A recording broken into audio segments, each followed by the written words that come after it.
سبحان الذي أسرى بعبده ليلا من المسجد الحرام إلى المسجد الأقصى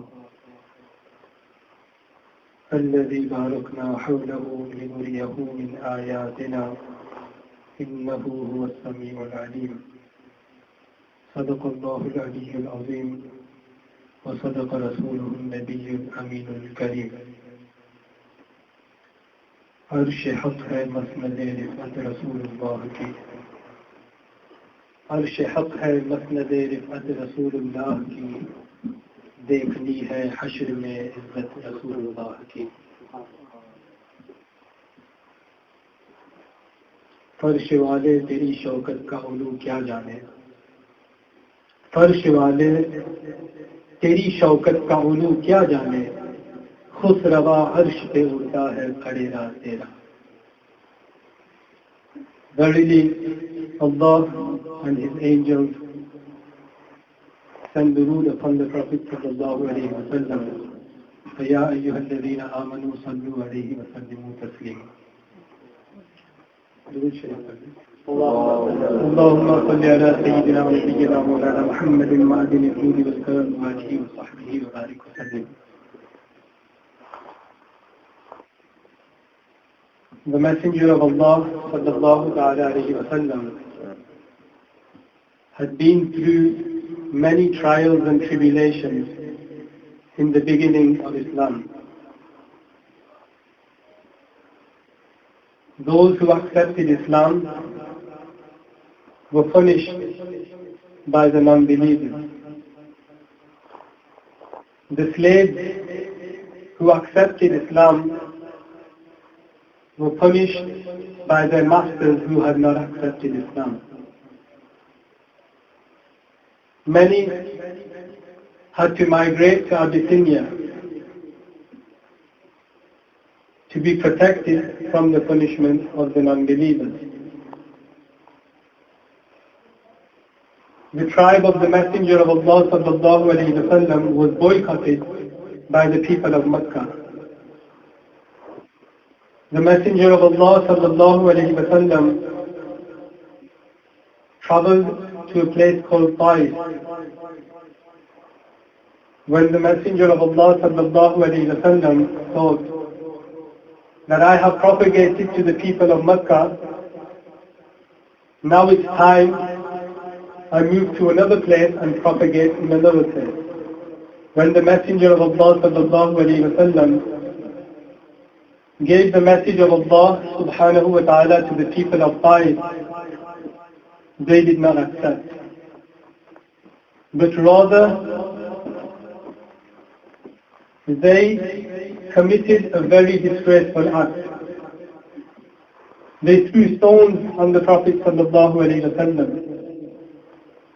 The children, the women, and the men of Taif stood in two lines where the Prophet ﷺ had to pass by to leave Taif, and they all threw stones at the Prophet ﷺ.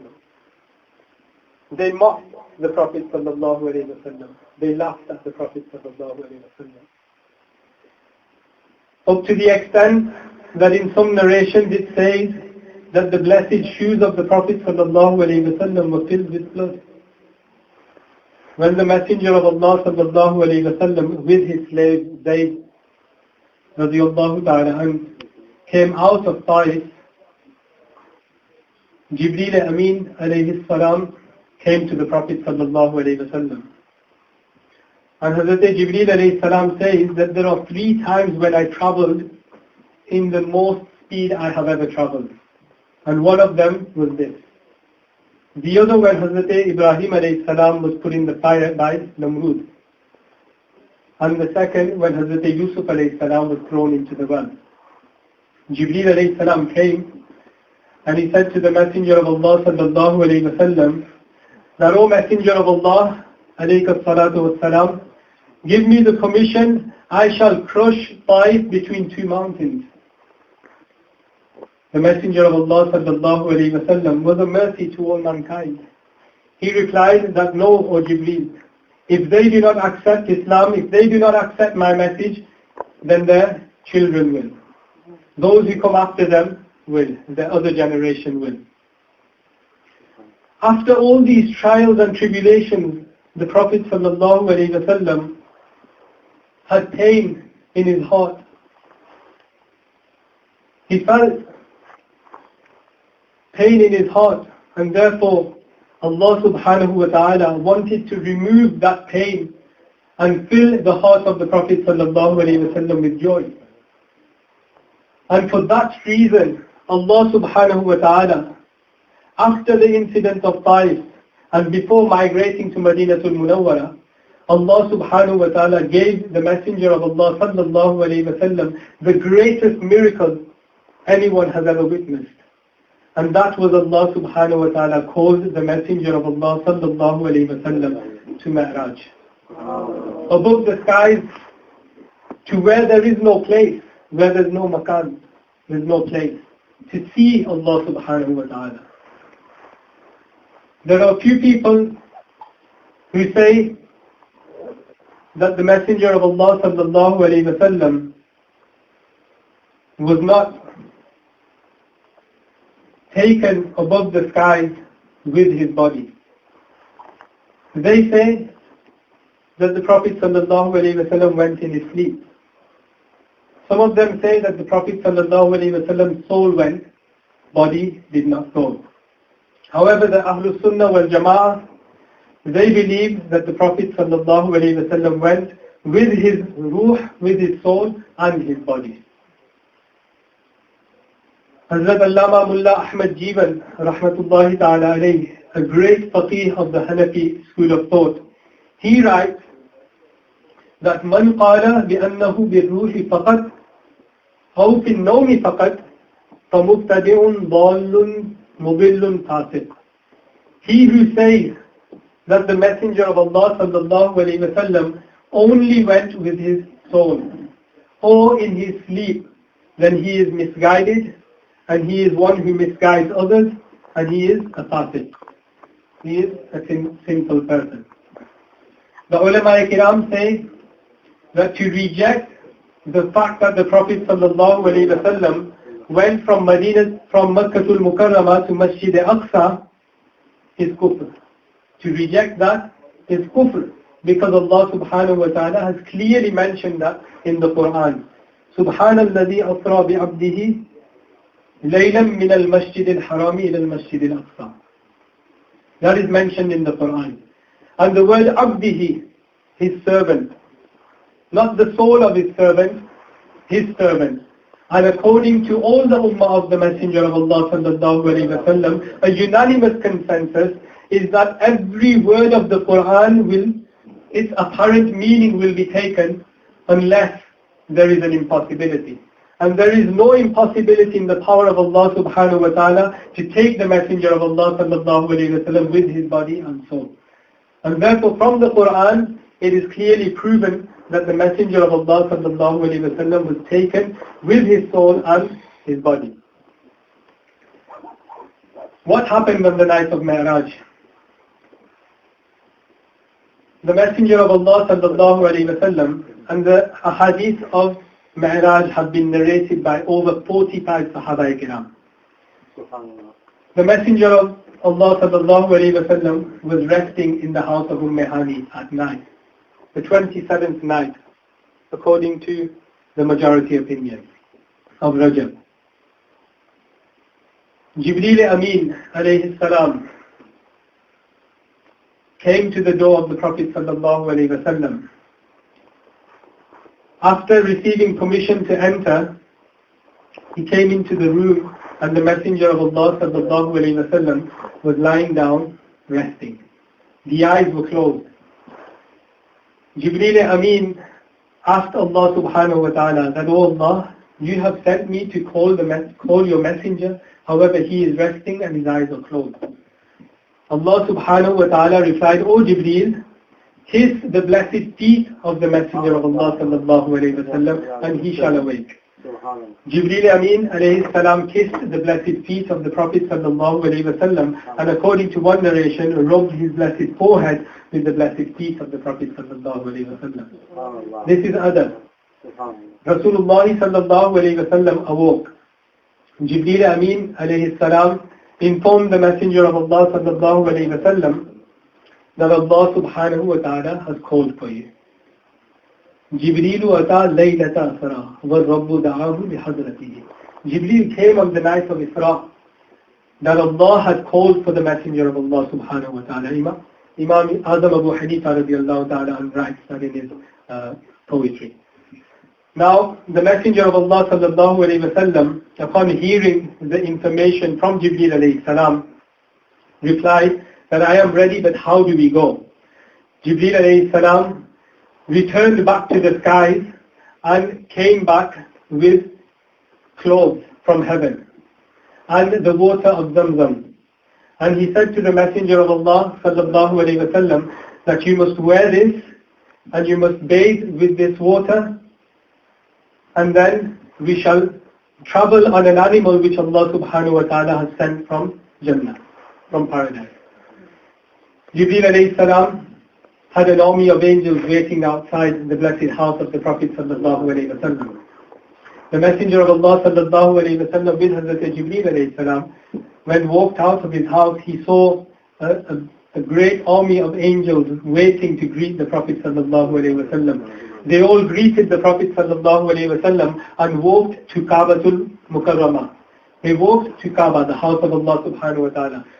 Outside Kaaba, the angels prepared the Prophet sallallahu alayhi wa sallam for this blessed night of Mehraj. There were decorations in the skies. Everything was being prepared. Masjid al-Aqsa was being prepared in Baytul Maqdis. The skies were being prepared by the angels. Above the skies, Allah subhanahu wa ta'ala was waiting to see the blessed Prophet sallallahu alayhi wa sallam. It was a wedding and the Prophet sallallahu alayhi wa sallam was the groom. वो सरवरे किश्वरे रिसालत जो अर्श पर जलवागर हुए थे, नए निराले तरफ के सामा अरब के मेहमान के लिए थे. Imam Ahmad Raza radiallahu ta'ala. Now the angels surrounding the Prophet sallallahu alayhi wa sallam, bathing him with the water of Zamzam and then clothing him with the clothes of heaven. Every angel was trying to touch the blessed body of the Prophet sallallahu alayhi wa sallam. Can you imagine what kind of a scene that must be? The Prophet sallallahu alayhi wa sallam surrounded by angels, the garments of Jannah, the water of Zamzam being prepared to see Allah subhanahu wa ta'ala. Khuda hi de sabr jane purgam, batao kyo kar tujhe wo alam, jab unko jhurmut mein leke khud si jina ka dulha bana rahe the. Imam Ahmad Raza radiallahu ta'ala in his poetry says that when they were preparing the Prophet sallallahu alayhi wa sallam, the moon and the sun, they were asking for the blessings of the Prophet sallallahu alayhi wa sallam's forehead. And when the water of Zamzam dripped from the body of the Prophet sallallahu alayhi wa sallam, the stars filled that water, and today that they are shining is that very water that dropped from the blessed body of the Prophet sallallahu alayhi wa sallam. वही तो अब तक छलक रहा है, वही तो रोगन टपक रहा है, नहाने में जो गिरा था पानी कटोरे तारों ने भर दिए थे. Now the Messenger of Allah sallallahu alayhi wa sallam came to the buraq. The buraq was an animal brought from heaven for the Prophet sallallahu alayhi wa sallam. The Prophet sallallahu alayhi wa sallam gave a description of it, a very simple description, that it is slightly bigger than a donkey and smaller than a horse. So maybe the imaginary pony in our minds, it could be something like that. Anyhow, when the Prophet ﷺ came to sit on this animal, because of the joy the buraq felt that the Prophet ﷺ was going to sit on it, it blew up. It didn't blow up, it grew in size, phula, expanded. And the Prophet ﷺ was just about to step onto the buraq when the Prophet ﷺ stopped. When the Prophet ﷺ stopped, the Sufiya-i-Kiram, remember, to accept this is sensible, and to not accept it is a fool's job. Someone who'd be a fool would not accept it. This is what the Sufiya-i-Kiram say. They say that the soul of Huzur Waqia radiallahu ta'ala came into existence. Remember, all the souls were alive from the beginning of creation. Every soul, even us, we were there when Allah subhanahu wa ta'ala created Hazrat Adam alayhi salam.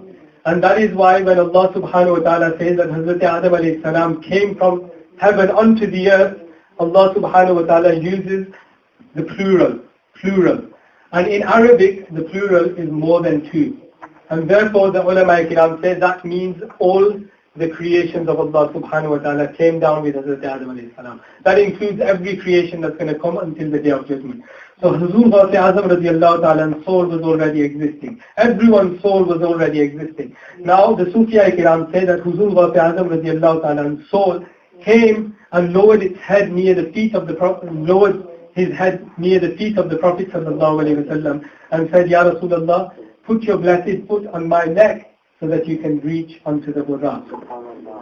Now the Messenger of Allah sallallahu alayhi wa sallam smiled and climbed onto the Buraq. And while climbing on, he said to Huzur Waqia radiallahu ta'ala, Qadami ala raqbatik, my foot is on your neck, وَقَدَمُكْ ala raqbati kulli waliyillah. And your foot is on the neck of all the awliya kiram. The Sufiya kiram say that it is possible, and therefore it is a fool's job to reject such a matter. No, it's not necessary to accept an incident like this, but it's indecent and insensible to reject something like this. If you don't want to accept it, you remain quiet. Anyhow, the Prophet ﷺ traveled to Baytul Maqdis. When they reached Baytul Maqdis, the Messenger of Allah ﷺ saw that outside Masjid al-Aqsa were all the Anbiya Kiram and the messengers waiting to greet the Prophet ﷺ. All the past messengers and all the prophets were there waiting for the Prophet ﷺ outside Masjid al-Aqsa. They all greeted him and they all took the Messenger of Allah ﷺ inside the masjid. All the Anbiya Kiram that had been propagating Islam before in the past were all present in Masjid al-Aqsa. They had a program where each one of them stood up and they mentioned the gifts that Allah subhanahu wa ta'ala gave to them. Finally, the Messenger of Allah sallallahu alayhi wa sallam stood up and the Messenger of Allah sallallahu alayhi wa sallam gave a lecture to the Anbiya Kiram and the Rusul Kiram, the prophets and the messengers. They were all present. And then they all performed 2 rakat namaz, 2 rakat nafl namaz. In one narration it says that each prophet was requesting another prophet to lead the salah. However, they all knew that the Messenger of Allah, Sayyidina Muhammad Mustafa sallallahu alayhi wa sallam, was to lead the salah. However, the modesty of the Prophet sallallahu alayhi wa sallam was that he was requesting others to lead the salah. Hazrat Jibreel alayhi salam, in a hadith, the Prophet sallallahu alayhi wa sallam says that Jibreel alayhi salam grabbed hold of my hand and took me to the front. And I led the salah. 2 rakat nafl namaz. Remember, namaz was before Mehraj, before the night of power. In Bani Israel, 2 rakat nafl namaz was farz upon the ummah of Bani Israel. Anyhow, the Anbiya Kiram all performed salah. And this was nafl salah. They performed the nafl salah.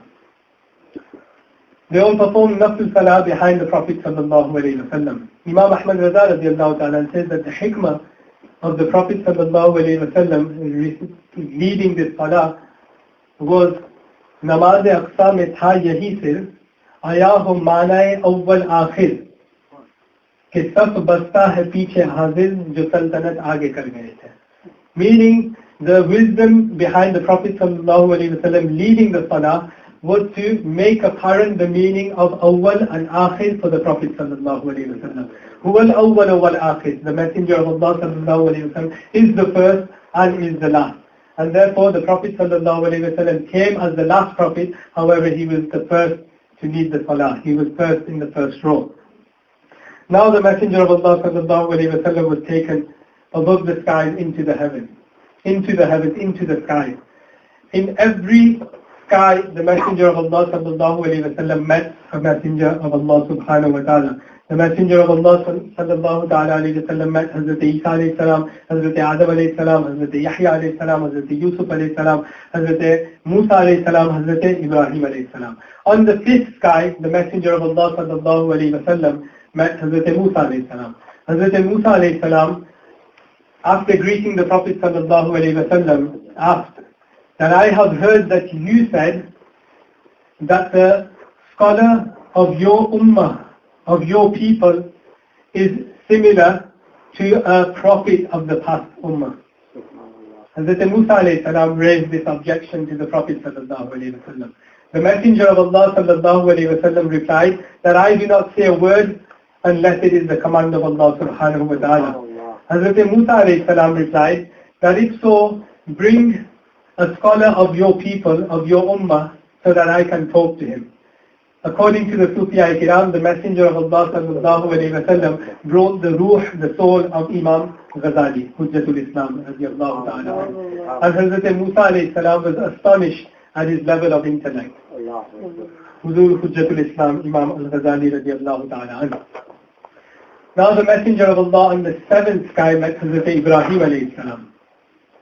Hazrat Ibrahim alayhi salam greeted the Prophet sallallahu alayhi wa sallam and they conversated.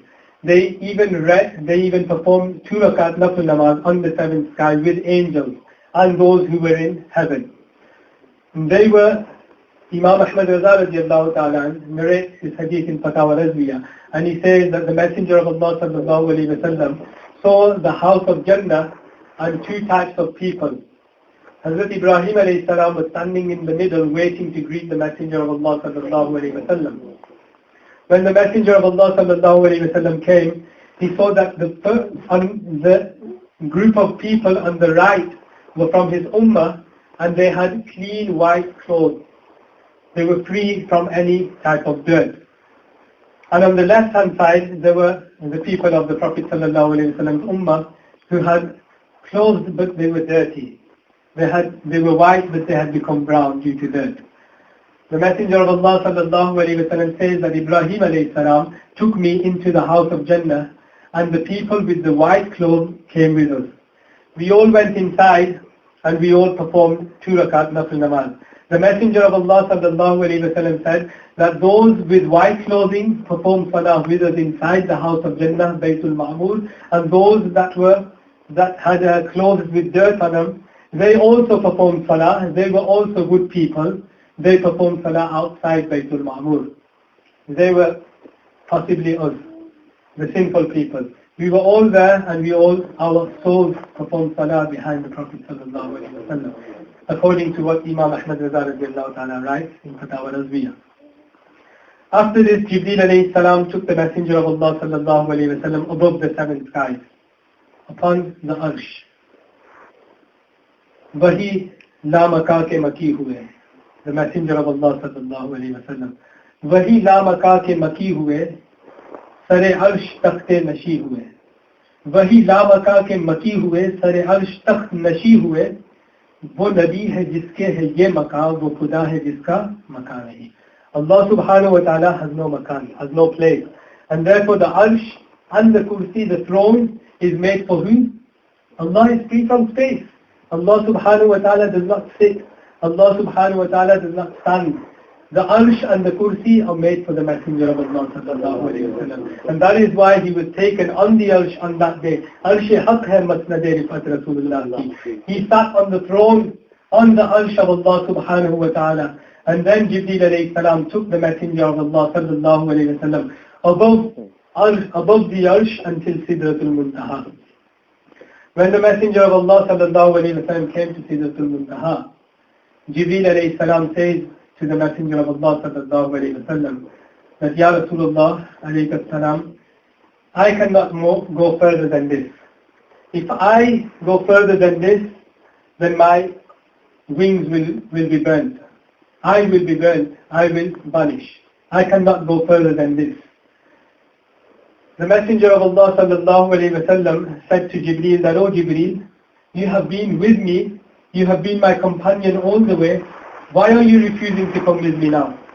Jibreel alayhi salam replied that, Ya Rasulullah, the Jalal of Allah subhanahu wa ta'ala, if I move even a hair's amount more further than this, then I will burn. I will disappear, I will vanish, I will be destroyed. The reason why this was is because Hazrat Jibreel alayhi salam needs space. And above Sidratul Muntaha was La Makam. And it is impossible for a being to be in no place. Every being needs place for its existence. To understand this, if you listen attentively, there are two types of existence. One is Wajibul Wujud and one is Mumkinul Wujud. Wajibul Wujud is he whose existence is necessary, without whose existence there'd be no such thing as existence. And that is only Allah subhanahu wa ta'ala. Allah is Wajibul Wujud. His existence has to be there, it's necessary. Without the non-existence of Allah is impossible. He is Wajibul Wujud. And someone who is Wajibul Wujud has to be free from time and place. And therefore Allah subhanahu wa ta'ala is free from time and place. The second type of existence is Mumkinul Wujud. Mumkin means possible. Possible of existing. Every creation of Allah subhanahu wa ta'ala is Mumkinul Wujud, is possible to exist. And that is us. We are all possible to exist. And everything that is Mumkinul Wujud is attached to time and place. It is impossible for something that is Mumkinul Wujud to be free from time and place. Jibreel alayhi salam was Mumkinul Wujud. He was a possible existing being. And therefore he could not move further than Sidratul Muntaha because there was no place there. And he, as Mumkinul Wujud, needed place. Now remains the question, what was the Messenger of Allah sallallahu alayhi wa sallam? And for that Imam Ahmad Raza radiallahu ta'ala says, if we believe that the Messenger of Allah is wajib because he went into no space, then why would he be worshipping Allah? Because someone worshipping another cannot be wajib. Wajib mein abdiyat kaha, or mumkin mein ye qudrat kaha. And if we believe that the Messenger of Allah sallallahu alayhi wa sallam is mumkin, then how did he get this power that he went into no place? Wajib mein abdiyat kaha, मुमकिन में ये कुदरत कहा, हैरा हूँ ये भी है खता, ये भी नहीं वो भी नहीं. Neither wajib, neither mumkin. To say that is a mistake as well, says Imam Ahmad Raza radiallahu ta'ala. He says even to say that the Prophet sallallahu alaihi wasallam is neither wajib, neither mumkin is a mistake in itself. He says, Herahu, I am astonished and I have no answer. And that is why in Eid-e-Milaad he writes, कि खिरत से कह दो कि sir झुका ले. Tell your intellect to lower yourself. Yani aankhein band kar lijiye. Close your intellect. This is no place for intellect. You cannot understand this. खिरत से कह दो कि सर झुका ले, गुमा से गुजरे गुजरने वाले. The person has left the place where our thoughts could go to. Our thoughts cannot go more than that. गुमा से गुजरे गुजरने वाले. पड़े हैं या जिहद के लाले, किसे बताए किधर गए थे? No one knows where the Messenger of Allah sallallahu alaihi wasallam went. It was now the Messenger of Allah sallallahu alaihi wasallam who moved further than Sidratul Muntaha and Allah subhanahu wa ta'ala. No one knows. No one knows what happened, how long they were there for, because there was no time, there was no place, there was no nothing. The Messenger of Allah and Allah subhanahu wa ta'ala. And the ulama kiram say that the verse in the Quran which says Awha ila abdihi ma awha is the only understanding we have of this.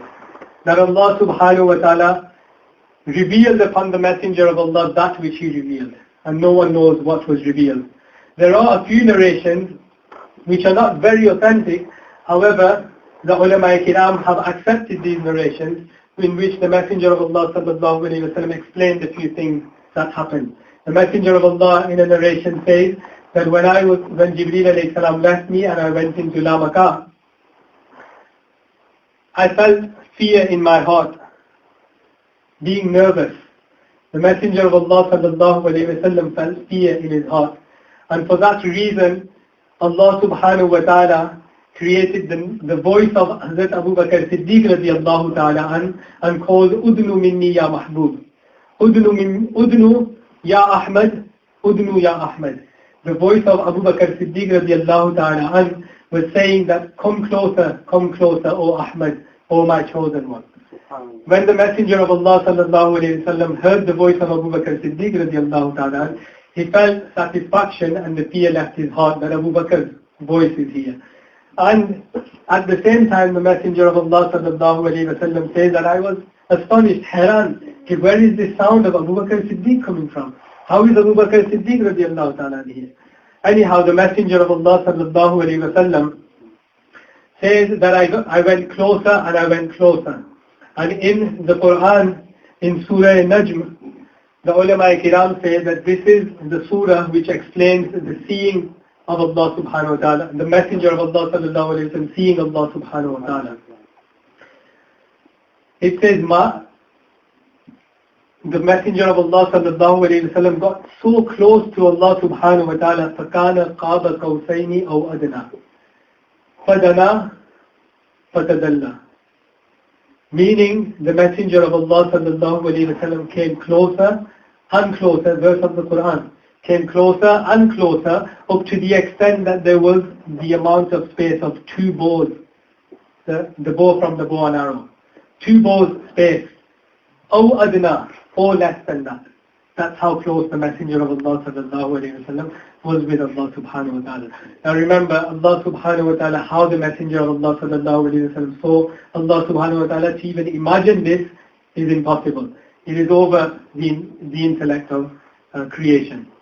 Now, the Messenger of Allah sallallahu alayhi wa sallam in one narration says, before I move to that narration, Imam Mujahid, one of the great Mufassireen Kiram who does commentates on the Quran, he says in the commentary of this verse, Qaba Qawsayn, two bows.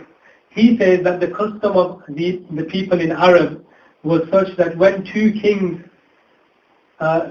became friends of each other and they wanted to show their loyalty with each other, then what they would do is they'd come into a field with their bows and arrows, and they join both of their bows together and fire one arrow to show that we love each other and that we will fight each other's wars and that your enemies will be my enemies and your friends will be my friends.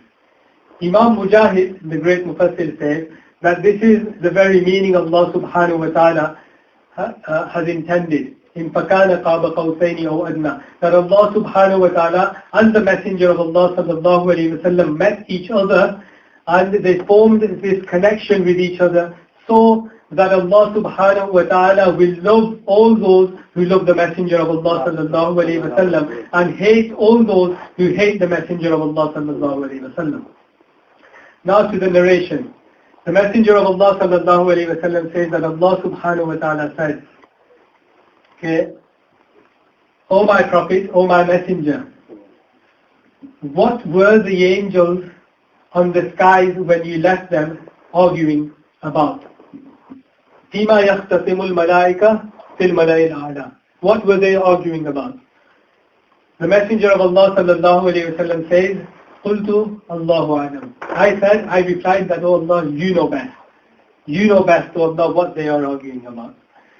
Then the Messenger of Allah sallallahu alayhi wa sallam says that Allah subhanahu wa ta'ala وَضَعَ كَفَّهُ بَيْنَ كَتِفَيَّ فَوَجَدْتُ بَرْدَهَا بَيْنَ ثَدَيَّ فَعَلِمْتُ جَمِيعُ مَا فِي السَّمَاوَاتِ وَالْأَرْضِ. That Allah subhanahu wa ta'ala put His blessed hand between my shoulders.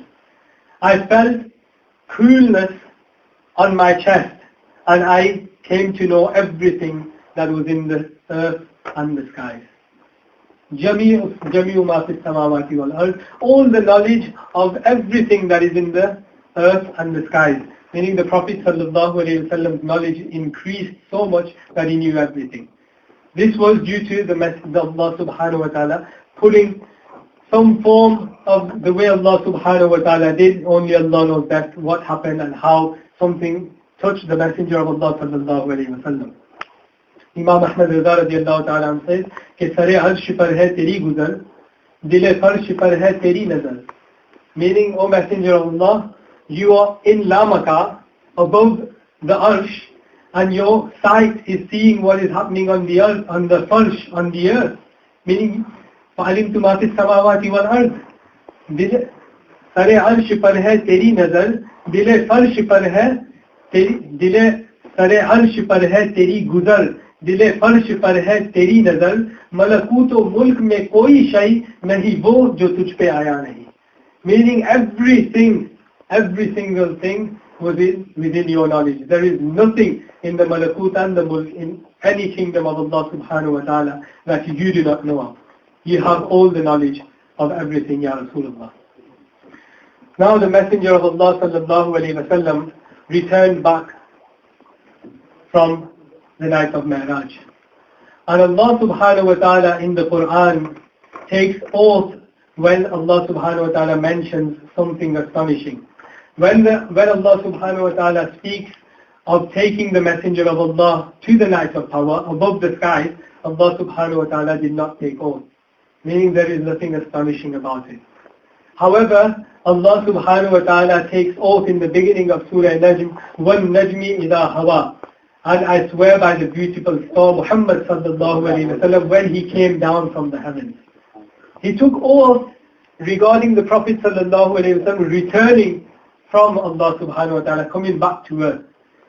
Why is coming of the Prophet sallallahu alayhi wa sallam more astonishing than the going of the Prophet sallallahu alayhi wa sallam above the skies? The ulama kiram replied that the reason being is because as a human, the origin of humans is the earth. Meaning if a person tries to fly, a human tries to fly in the sky, he won't be able to fly, he'll fall down, gravity will pull him back. However, air, the origin of air is above the skies, is high, is above. For example, if you get a ball and put it in water, it'll float because the ball is full of air. It will float. It won't go down into the water. However, if a man jumps into the water, he'll go down to the earth because his origin is on the earth. Now the Messenger of Allah sallallahu alayhi wa sallam was taken above the heavens, and Allah subhanahu wa ta'ala didn't mention it being astonishing. Reason being, ulama kiram say, is because the Messenger of Allah sallallahu alayhi wa sallam is Noor. And the origin of Noor is above the skies, is high above. And therefore, the going of the Prophet sallallahu alayhi wa sallam is not astonishing because he went to his origin. However, the coming back of the Prophet sallallahu alayhi wa sallam was going against its origin, and Noor was coming back onto the earth. And therefore Allah subhanahu wa ta'ala explains that as وَالنَّجْمِ إِذَا هَوَى. I swear I take oath by the beautiful star Muhammad sallallahu alayhi wa sallam when he descended from the heavens. The Prophet sallallahu alayhi wa sallam was taken to heaven and was taken to the fire of hell. In the fire of hell, the Messenger of Allah sallallahu alayhi wa sallam in Bukhari Sharif, is a narration that the Prophet sallallahu alayhi wa sallam says that I saw in the fire of hell, there were a few people who had stomachs the size of domes, and their stomachs were full of snakes. The Messenger of Allah sallallahu alayhi wa sallam was informed by Hazrat Jibreel alayhi salam that these are those people who eat riba, who take interest. We take riba, sood, interest. We do business in riba, in interest. Then the Messenger of Allah sallallahu alayhi wa sallam says that he saw people from his ummah whose tongues were being cut with big scissors by angels. Jibreel alayhi salam informed the Prophet sallallahu alayhi wa sallam that these are haula'i khutaba'ul fitna, that these are those lecturers and speakers who give speeches and cause fitna amongst the people. And then the Messenger of Allah sallallahu alayhi wa sallam saw people from his ummah who were lying down in Jahannam on the floor, and the angels were picking up big rocks and smashing them on their heads. Jibreel alayhi salam informed the Prophet sallallahu alayhi wa sallam that these were those people from your ummah who found salah, namaz, to be a burden on their head. They could not perform their salah. In their minds they thought it was a very big burden. And this is what happened to them. And the Messenger of Allah sallallahu alayhi wa sallam so many other things. A very authentic hadith goes to say that the Messenger of Allah sallallahu alayhi wa sallam said to his Sahaba kiram when they asked Ya Rasulullah, what did you see? The Messenger of Allah sallallahu alayhi wa sallam said that I saw that the females from my ummah were more in Jahannam than in Jannah. When the Sahaba Kiram asked why, the Messenger of Allah sallallahu alayhi wa sallam replied, because more women commit kufr. The Messenger of Allah, the Sahaba Kiram, kufr means unthankfulness. The Messenger of Allah sallallahu alayhi wa sallam was asked by his companions that, Ya Rasulullah, more women will commit kufr against Allah subhanahu wa ta'ala, they will reject, be unthankful to Allah subhanahu wa ta'ala. The Messenger of Allah sallallahu alayhi wa sallam replied, no, not to Allah subhanahu wa ta'ala, but to their husbands. And then the Messenger of Allah sallallahu alayhi wa sallam said that most of the women will be, if you do a favor for women, if you do a favor for them, all your life keep doing favors for them, and you make one mistake, then they'll forget all your favors and they'll start nagging at you. This is what the Prophet ﷺ said in a very authentic hadith in Bukhari Sharif. Now, when the Messenger of Allah ﷺ returned back to Makkah al-Mukarramah, it was still night time. It was still night time. The Messenger of Allah ﷺ went and came back, and the time, the ulama kiram say that the Messenger of Allah ﷺ went and came back, and in a split second. According to one narration, it says that the blessed place where the Prophet ﷺ used to sleep was still warm from when the Prophet ﷺ was resting on it when Jibreel ﷺ came to call it. So all of this happened in a split second, and surely within the power of Allah subhanahu wa ta'ala. Inna Allah ala kulli shayin qadir. Allah subhanahu wa ta'ala has the power over everything. Now, when the Prophet ﷺ returned, he rested until morning. In the morning, the Messenger of Allah ﷺ came to the house of Allah, Ka'batul Mukarramah, and he told the people of what had happened in the night. Abu Jahl was there, and when he heard that the Messenger of Allah ﷺ said that I was taken from Makkatul Mukarramah to Baytul Maqdis to Masjid Aqsa, he began mocking the Prophet ﷺ. The people of Makkatul Mukarramah, they started laughing, and they started claiming that the Prophet ﷺ is a liar. The Prophet ﷺ had not yet even mentioned that he had gone above the heavens, above the skies, and saw Allah subhanahu wa ta'ala. And he only mentioned that he went to Baytul Maqdis, and they did not let the Prophet ﷺ speak further. Abu Jahl came close to the Prophet ﷺ with a serious face, and he said, okay, did you go last night? The Messenger of Allah ﷺ replied, yes, I did go last night. Abu Jahl then said, okay, will you say the very same to the other people of Makkah al-Mukarramah? The Messenger of Allah ﷺ said, I will not change my words, I will say the very same thing. Now Abu Jahl, with his fellow non-believers, went straight to Hazrat Abu Bakr Siddiq radiallahu ta'ala's house, who had not yet met the Prophet ﷺ. He came to Abu Bakr Siddiq radiallahu ta'ala and said, hey, Abu Bakr, do you know what Muhammad is saying, sallallahu alayhi wa sallam? Abu Bakr Siddiq radiallahu ta'ala replied, what is he saying?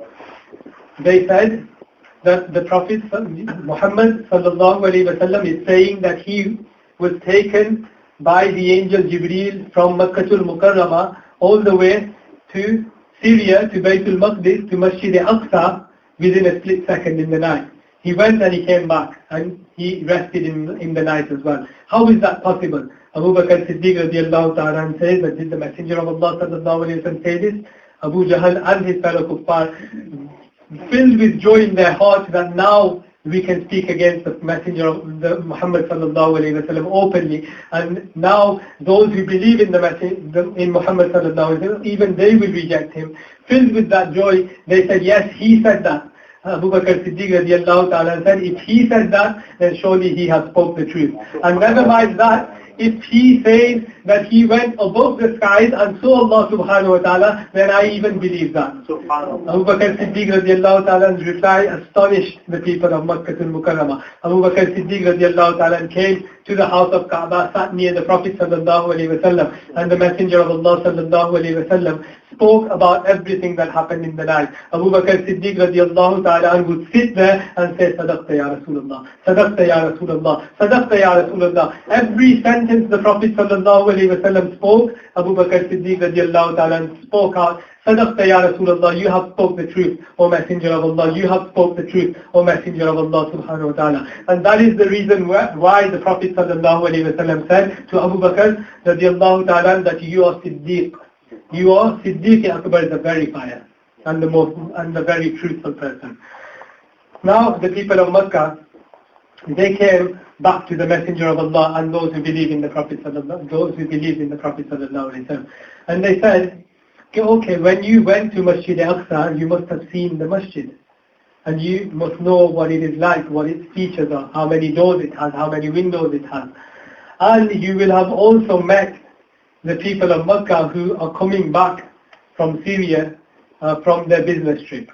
The Messenger of Allah sallallahu alayhi wa sallam replied, yes, I very clearly remember Masjid Aqsa. I remember how many doors, how many windows, and all the features of Masjid Aqsa. And I also met the people of Makkah who are returning from Syria from their business trip. I stopped there, I drank some water from a bowl which had water in it, and I saw that one of their camels ran away, and one of them had a broken leg. And they shall be in Makkah al-Mukarramah on sunrise on such and such a day. The Messenger of Allah sallallahu alayhi wa sallam said all of this. Now the people of Makkah were astonished, and they thought that this is absolutely impossible. And the way to prove that the Messenger of Allah sallallahu alayhi wa sallam is incorrect is to bring those people who have been to Syria and to ask the features of Masjid al-Aqsa to the Prophet sallallahu alayhi wa sallam and see if they are the same, if they verify them or not. And that if the people of Makkah al-Mukarramah who are returning from Syria, if they come on the time specifically said by the Prophet sallallahu alayhi wa sallam. So first, those who had been to Syria, they came and they asked questions to the Prophet sallallahu alayhi wa sallam regarding Masjid Aqsa. In a hadith, the Prophet sallallahu alayhi wa sallam says that Allah subhanahu wa ta'ala is the all-powerful. He put the whole of Masjid Aqsa in front of my eyes when they asked me these questions. So as they asked the question, how many doors were there, I could see it in front of me and I gave them the answers. Those people who had been to Syria, they took oath by their God, and they said, verily he has spoke the truth. He has spoken exactly as the truth is. Now they waited for the day when the Prophet ﷺ said that the people from Syria would return. They climbed onto the mountains on that day, and some of them were looking towards the path coming from Syria, and the others were looking towards the sun. That has the sun risen? Or have they returned? They were waiting for they were waiting for the sun to rise and then people not yet here, so that they could say that look, his information is incorrect. And the information of a prophet it is impossible for it to be incorrect. This was the belief of the non-believers of Makkah al-Mukarramah. They believed that it is impossible for a prophet to give information which is false. Therefore, they waited. The time for sunrise had come, however the sun was not rising. Usually, the sun would have risen. The people of Makkah were thinking that the sun should have been risen by now. However, the sun was not rising. The reason why was because the Messenger of Allah sallallahu alaihi wasallam had said that they will come at the very time when sun rises, and because they had not yet come, the sun refused to rise. वो ज़बान जिसको सब कुन की कुंजी का है, वो ज़बान, the tongue of the Prophet sallallahu alaihi wasallam is the key to kun. Kun means happen, and it happens. Kun fayakun. If he says something, then it happens. It is impossible for it not to happen. वो ज़बान जिसको सब कुन की कुंजी का है, उसकी नाफिज हुकूमत पे लाखों सलाम. Such hukumat that he stops the sun from rising because the Messenger of Allah sallallahu alaihi wasallam has spoken with his tongue. the people had not come. However, finally, when a group of people shouted that the people have come from Syria, at the very same time, the people from the other side shouted that the sun has risen. Many people accepted Islam. Many of the non-believers accepted Islam due to this incident of Mehraj. The Prophet ﷺ brought back namaz, salah from Mehraj. We all know about that. The Prophet ﷺ, when he returned from Allah subhanahu wa ta'ala to the skies, Hazrat Musa alayhi salam asked that what has Allah subhanahu wa ta'ala given to you for your ummah? The Messenger of Allah sallallahu alayhi wa sallam, this is in Bukhari Sharif, Muslim Sharif and Mishkat Sharif, that the Prophet sallallahu alayhi wa sallam replied, I have been commanded for my ummah 50 namaz every day. Hazrat Musa alayhi salam replied, Irja, go back, return, was'alhu tasqif, and ask the Lord, ask Allah subhanahu wa ta'ala to lessen the salah, because my ummah had 2 namaz which were farz upon them and they could not even fulfill that farz. Therefore return and ask your Lord to lessen the amount of namaz. The Messenger of Allah sallallahu alayhi wa sallam returned, lessened the namaz. According to one narration, the Prophet sallallahu alayhi wa sallam went and 5 salah were made less. Prophet sallallahu alayhi wa sallam returned. Hazrat Musa alayhi salam told the Prophet sallallahu alayhi wa sallam to return again and ask Allah to decrease them even more. Allah subhanahu wa ta'ala decreased them 5 by 5, and according to one narration 10 by 10. 10 were reduced every time the Prophet sallallahu alayhi wa sallam went, until 5 were left. When the Prophet sallallahu alayhi wa sallam came, returned with 5, Hazrat Musa alayhi salam again said, Irja, go back. Even 5 they will not be able to fulfill. The reason why Musa alayhi salam must have said this is because of us. He probably saw the ummah of the Prophet sallallahu alayhi wa sallam that was to come in this time. However, the Sahaba-i-Kiram, they would have fulfilled the 50 namaz without doubt. However, it was people like us that Hazrat Musa alayhi salam was looking at. Anyhow, one question people raise is that did the Prophet sallallahu alayhi wa sallam not know that his ummah would not be able to perform 50 salah and it would be reduced to 5? Why did the Prophet sallallahu alayhi wa sallam not ask for 5 from the start? But the same question can be raised, that did Allah subhanahu wa ta'ala not know that the ummah will not be able to perform 5 salah and that the Prophet sallallahu alayhi wa sallam is to return and come back and return again and lessen it to 5? Surely Allah subhanahu wa ta'ala did. However, there is wisdom behind everything, and the ulama kiram say that the wisdom in this is qasre dana tak kiski rasai. Qasre dana tak kiski rasai, jaate ye hai, aate ye hai. Just to show that the Prophet sallallahu alayhi wa sallam is so great that when Hazrat Musa alayhi salam requested Allah subhanahu wa ta'ala that, oh Allah, I want to see you, Ya Rabbi arini, I want to see you, Allah subhanahu wa ta'ala replied, Lan tarani, you will never be able to see me. You will never be able to see me. However, the Messenger of Allah sallallahu alayhi wa sallam, Muhammad sallallahu alayhi wa sallam, is so great that he can come and go whenever he wants. Tabarakallah shan teri, tujhi ko zeba hai beniyazi, kahi to wo joshe lan tarani, kahi taqaze wisal kehte. Allah subhanahu wa ta'ala wanted the Prophet sallallahu alayhi wa sallam to return many a time, and for that wisdom the Prophet sallallahu alayhi wa sallam made 50 salah farz, and then 45, and then 40, 35, etc. Now, are we all tired? Shall I leave it? What we'll do more so, we finish off a lot, then we've got some questions and answers, and the food should be here, so about 4 o'clock.